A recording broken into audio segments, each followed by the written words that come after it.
Welcome to Luca is a Billionaire, where the only thing I invest in is your answers. You start now, park, kill the ignition, and remove the key so systems won't wake. Put on gloves and eye protection because acid and sparks can injure you.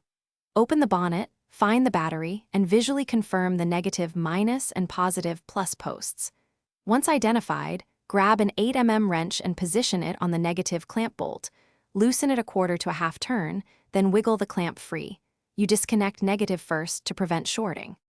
Now you continue. Fully unfasten the negative clamp and lift it free, then move the cable well away from the battery post. Secure it under a non-conductive object or wrap with insulated tape so it cannot touch metal. Next, loosen the positive clamp. Take care to keep your wrench clear of bodywork. A brief arc can fry electronics.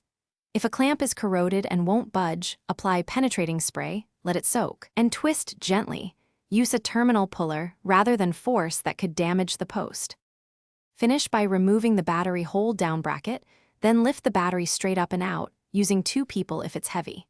Place it upright on a stable, non-metal surface and keep it away from flames or devices that could spark. When reinstalling, connect positive first, then negative. Tighten clamps snugly but don't over-torque. If the car behaves oddly after reconnection, make sure clamps are clean and tight, confirm terminal polarity, and reset any electronic mod. Thanks for watching and please subscribe. It's the best investment you'll ever make.